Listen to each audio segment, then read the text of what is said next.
Join Coach Ryan as he unveils the insightful Veterinary Hero segment. Stay tuned. Segment of Athletic Conceptual Training. I hope that you enjoy this wonderful interview and learn lots. Don't forget, like, subscribe so that we can keep this going. Thanks again. Have a good time.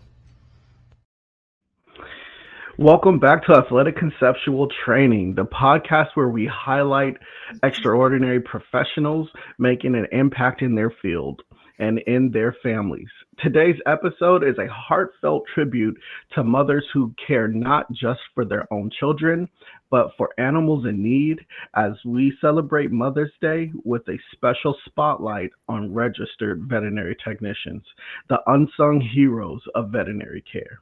I'm your host, Ryan Johnson, and today's guest is a dedicated RVT, a proud mom, balancing compassion, science, and sacrifice both inside and outside the clinic. Let's dive into a story that's inspiring, relatable, and a reminder of the power of motherhood in every form. Jessica Yatabe Lyndsey. Thank you.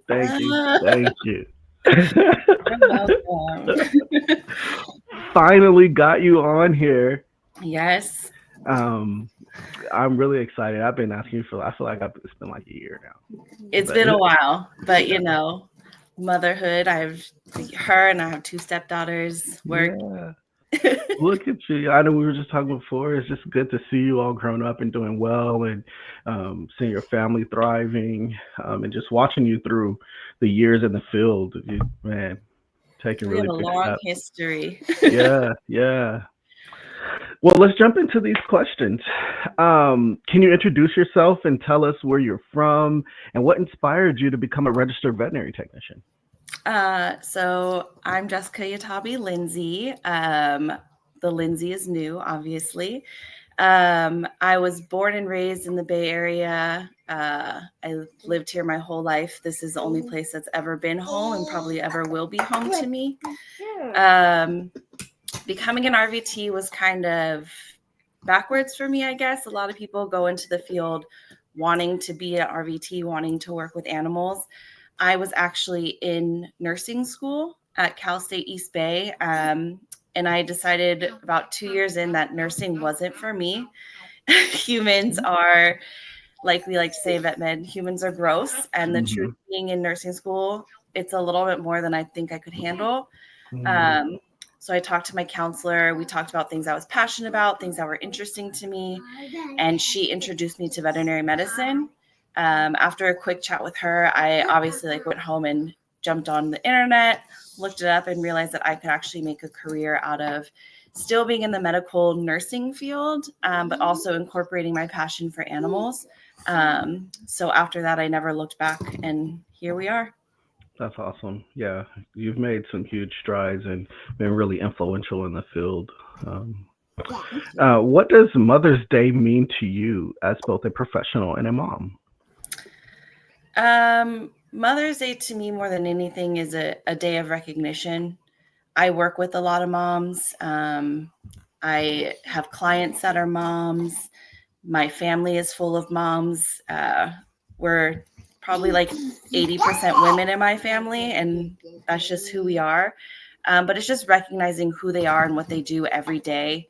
My mom watches this little one most of the time so that I can go to work. And so just recognizing the sacrifices that not only myself, but all the moms in all of the fields across everything make to be able to do what they're passionate about, not give up on their dreams. My dream, after I realized it, was to work with animals. And so I have people around me that allow me to do that. And so to recognize them and then be recognized for the things that I do as a mom is also important to me.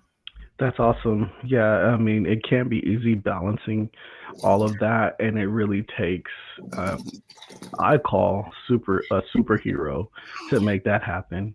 I mean, even right now, having her just next to you, I think is amazing.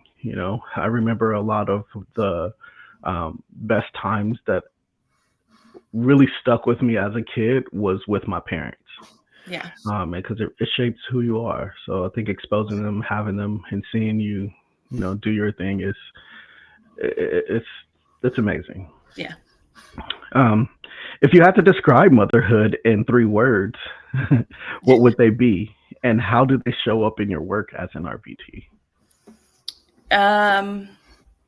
I mean, I did put some thought into this before. I think one of them is obviously caring.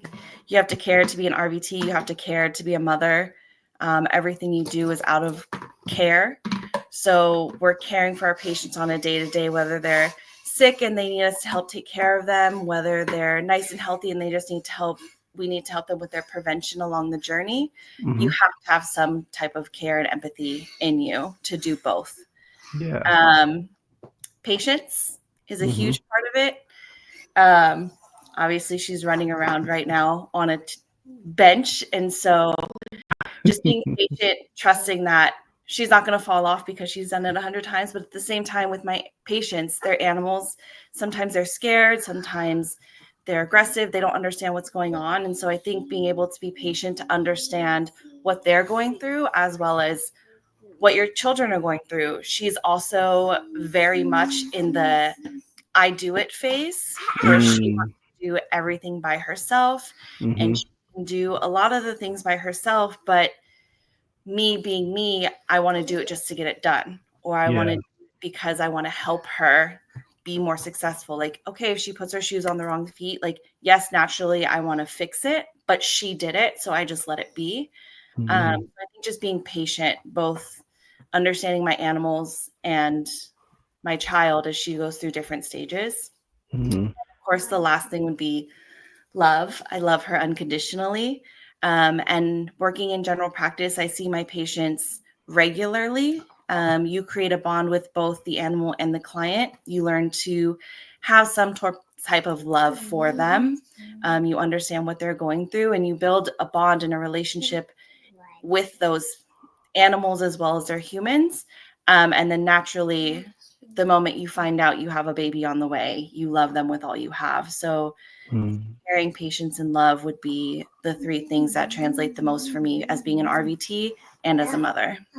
Wow, I love that. Thank you so much for that. How do you balance the emotional demands of veterinary medicine with being a mom at home? So before being a mom, work came home with me. If I had a rough day, it was a rough night. And a lot of that was taken out on my partner. Like, I had a really stressful day. This happened, this happened, this happened. Like, I don't want to talk to you. I don't want anything to do with you. But now it's creating a barrier. When I have a rough day at work, I take those emotions and I process them either at the end of my workday or on my drive home. I either like listen to music that will put me in a good mood, or I sit in silence and I process all the things that happened today and how we could have handled them differently.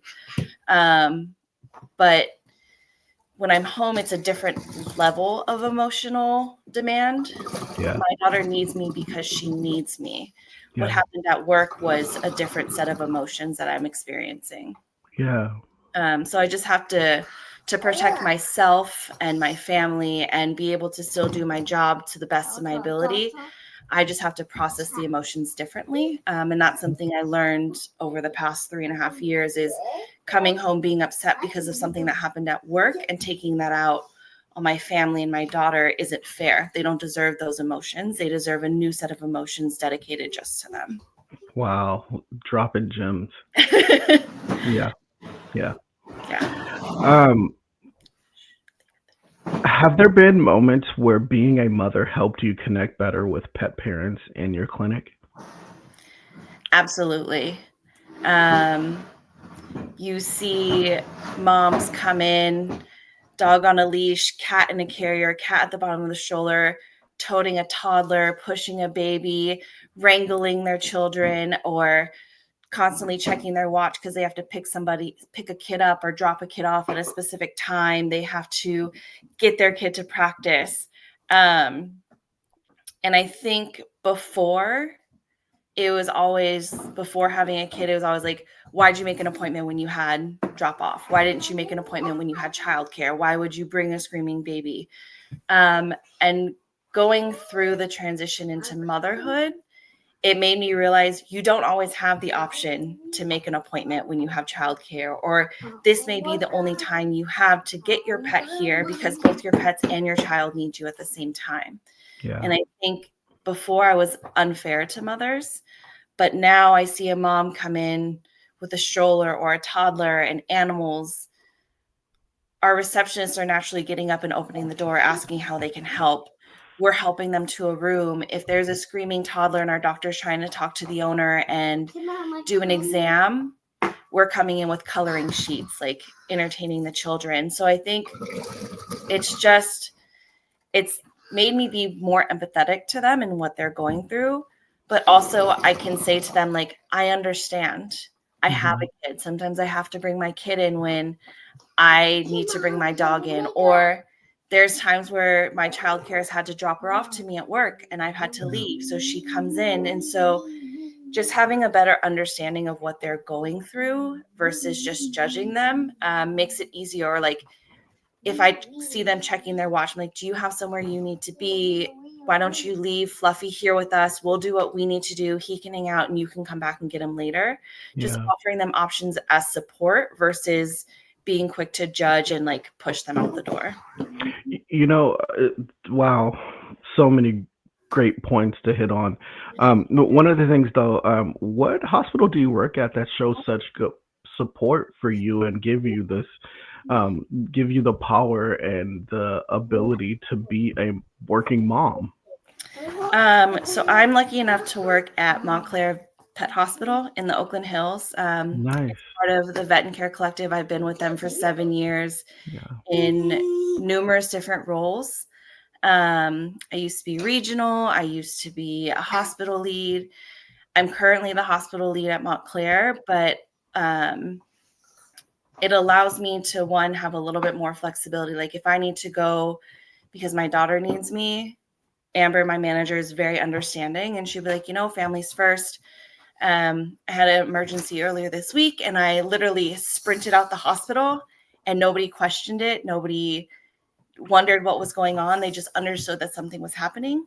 And I think they're my family there. Yeah. They respect my family outside enough to know that, like, I'm not leaving because I don't want to be there. I'm leaving because something else needs me. Yeah. Well, shout out Vetncare. Thank you for being a supporter of our working moms and allowing things like that, because what you explained is truly admirable. It shows a great work-life balance, and it sounds like a really good place to work for. Yeah, I love them. I mean, we have someone out on maternity leave right now, and we're constantly bugging her for pictures of her baby. We have other moms there that if their child is sick, we no hesitation tell them to go home. We're like, please don't be here if your kid needs you. Like, that's where you need to be. We can figure this out. So to us, we make it a point to prioritize family, but also like our hospital's mental health. Obviously, that med takes a big mental health toll that a lot of people don't notice. And that's important as a leadership team, that we make sure our team is respected across all topics, essentially. If something needs me, it needs me. And we, like, if my daughter was sick and I couldn't be there, I mentally wouldn't be at work either. I would be concentrating about my daughter. So to have the support to be like, no, go be with your daughter means the world. Because I personally have been at places where having a sick child or a sick family member wasn't an acceptable reason to not be at work. And so I think that, along many other reasons, is one of the reasons I've stayed with Vetncare. Is I've seen, before I had my daughter, I've seen how they treated expecting moms and all of that. And the support that they provide made me comfortable enough to come back after having her. That's amazing. Thank you. Shout out Andrew Moffitt. When you see this, you're doing a great job. Yes. Well, really quick, we haven't gotten to meet your daughter yet. Is it possible for us to say hello? Yes. Come here, baby. Come here.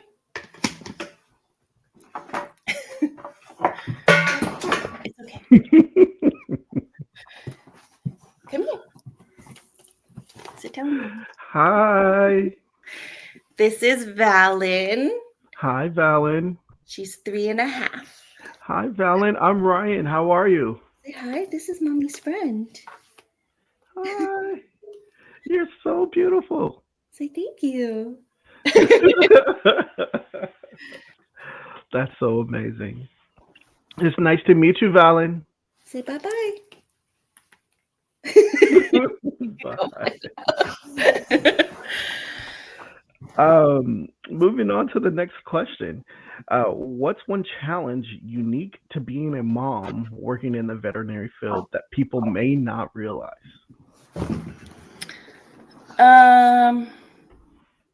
I mean, women in general are known for multitasking and doing multiple things at the same time. Mm-hmm. But being a mom or a parent in general, we're always thinking about our kids. Always. So I may seem 100% focused on what I'm doing, or like my whole heart is into what I'm doing. And it may be at that exact moment, but I can guarantee 90% of the time, at least some portion of my brain is on her. What is she doing? What are we going to do when we get home? Is she being a brat? Is she causing problems? Is she doing what she's supposed to be doing? Am I doing the right thing? And so being a mom and working full time, being a mom is a full-time job. Yeah. And it takes a lot of time, energy, dedication. But we're always focused on what we're doing as well as what they're doing. Got And it. so I don't know what being a dad is like, but when my husband goes to work, he's at work and he's focused on what he's doing. And unless I call him about something, he may not be worried about if she's okay. He's always thinking about his kids because he loves them. Mm-hmm. But I'm always thinking about what's for dinner, what's this. And so it's kind of like shocked me how many things I can do at the same time. Mm-hmm. And it's not just veterinary medicine. It's any mom or parent or person playing both mom and dad roles. There's a lot we're going through mentally that we have to just kind of hold in, and just kind of push to the side to be present for our coworkers and our patients. Yeah. How has motherhood influenced the way you approach caring for animals? It's made me slow down a lot. Mm.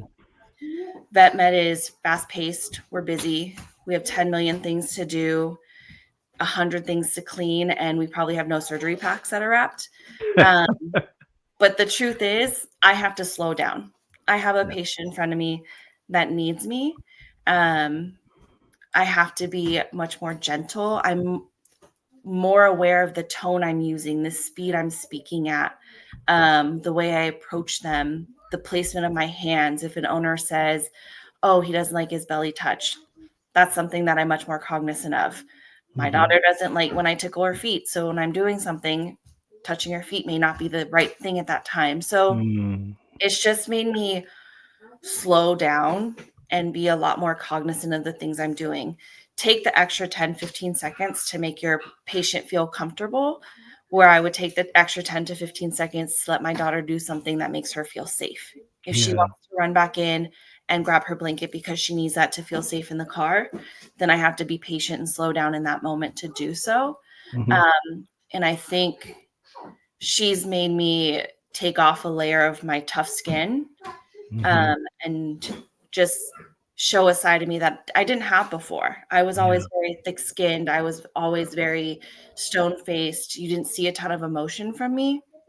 And since having her, I cry all the time. I want to hug and snuggle all my patients, even if they want to bite me, because that they may just be scared and they just need a little bit of comfort in the moment. And if my daughter's scared, she just needs comfort in the moment. So it's just made me slow down and break down my shield a little bit, to just slow down and see what my daughter or what my patients need in that moment versus just going 100 miles an hour to just get everything done. Yeah. Wow.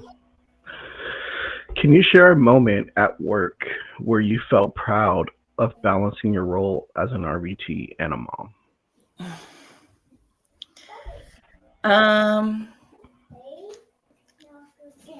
I don't know. I mean, I think just going back to work in general. Yeah. I love my job. Before I had a daughter, I was working probably 60 hours a week just because I loved it. I was passionate about it. There was always something that I could do, whether I was at work or working remotely at home. There was something that needed my attention. And because I loved it so much, I would be at home 8, 9 o'clock at night, just typing away. And my poor husband would be like, are you going to put the laptop away? Like, are you going to eat dinner with me? Like, are you ever going to stop working? And I just loved it so much. Mhm. And I was just so dedicated to getting everything done so that I could work on the next thing. Mhm. But when I went on maternity leave and became a mom and I saw her, I was like, I never want to go back to work. Yeah. This little baby needs me at all times. And my whole life will be dedicated to this little baby. And I realized I had to go back. I couldn't sit at home 24/7 and take care of her. She needed to be separated from me as much as I needed to be separated from her. I Mhm. needed to be a veterinary technician. I needed my job working with animals, being surrounded by my coworkers. Being an RVT became a part of who I was. And for a long, long time, it was who I was. Mhm. I was Jess Shitabi, RVT. I was this, I was that, but it all came back to being an RVT. And I think the moment I went back to work as a mom and RVT made me have to stop working so much. I had to go home and not get my laptop out and go back to work. I had to be present for something else. Um, so honestly, I think just forcing myself to go back to work and create that balance of being a mom and still being who I was before being a mom Mhm. was something I was really proud of because before I was just an RVT and then for a little while I was just a mom. So Yeah. doing both became important to me. Wow. Thank you for sharing. Yeah. Um, how do you hope your kid views your work as an RVT when they grow up? More than anything, I want her to realize that everything I do is for her. Mhm. We obviously have animals. Everybody in my family has animals. So she already has this weird compassion for animals. Like whenever I take the dogs to work, even if it's just for a vaccine, are they sick? Are they okay? Is mommy going to take care of them? So I think just her understanding that what I'm doing is for her, but also it impacts so many people. It Mhm. impacts a pet, whether it's good or bad. It impacts the human because I'm helping them along the journey with their animal and its life. Um, and so I just want her to see that what I do helps people, and that regardless of what you do, whether she chooses to work in veterinary medicine, because I mean, she probably has at least 10 different veterinary sets that Yeah. she has. Like every time we go to the store, like, mommy, can I be a doctor? Um, Whatever she does, I want her to know that what I do, it helps somebody along the way and it makes an impact on their life, whether it's short term or long term. I just want her to see that I'm helping people. Yeah. Yeah. If you could write a letter to your younger self just starting out as an RVT and a mom, what advice would you give? Be patient. Yeah. Yeah. Patience is something I was not born with. I did not have as a child. It's just something that I've never had. Um, and if I could go back to when I started this 14 years ago, just be patient with yourself, with the people around you, with the clients you're working with. Every day is different, and there's something to learn from each day. And being patient in the day and in the moment and taking the time to reflect on that day and that moment and seeing what you can take from it, I think is the most important thing. If I could go back to when I started this journey 14 years ago, I would tell myself to just like stop, slow down. You don't have to do all 100 things. There's 10 other people around you, divide and conquer. And just take a moment and reflect on what you're doing and how it's impacting everyone around you. Because that's not something I developed until the past couple of years. It was like, okay, that was a bad situation and maybe it didn't end up how we wanted it to, but what can we take from that situation? And taking the time to stop my team, slow them down and be like, what could we do in the future so that we're not going down that path? Yeah.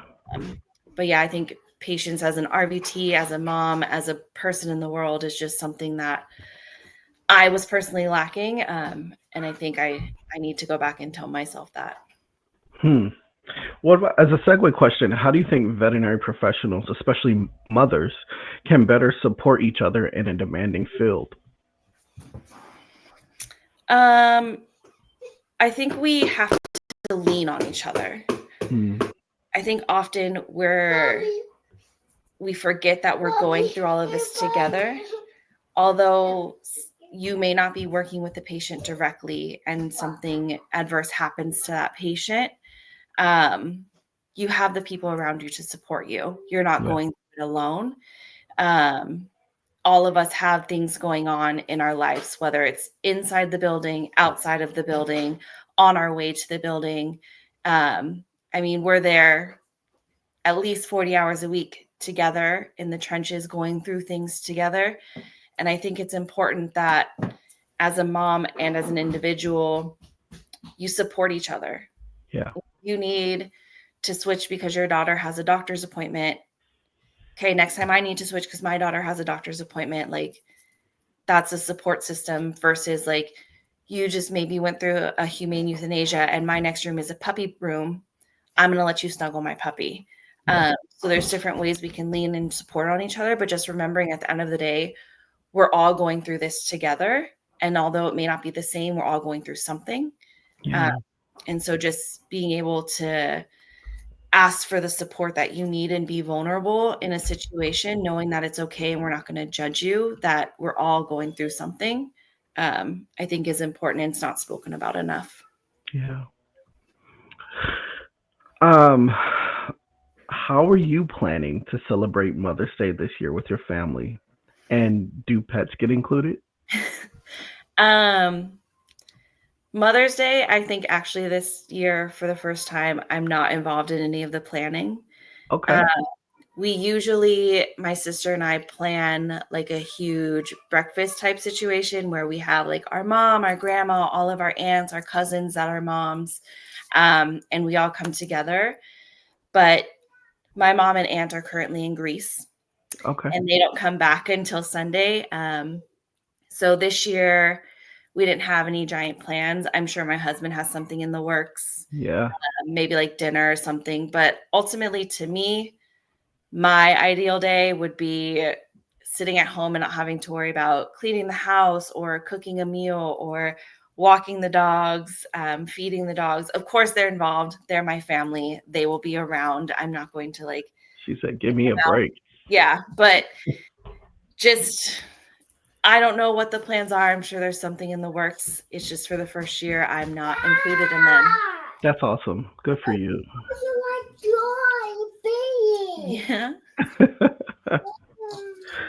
All right, last question and we can get you guys out of here. If you could dedicate this interview to a woman who inspires you, whether your own mom or a colleague, who would it be and why? Sorry.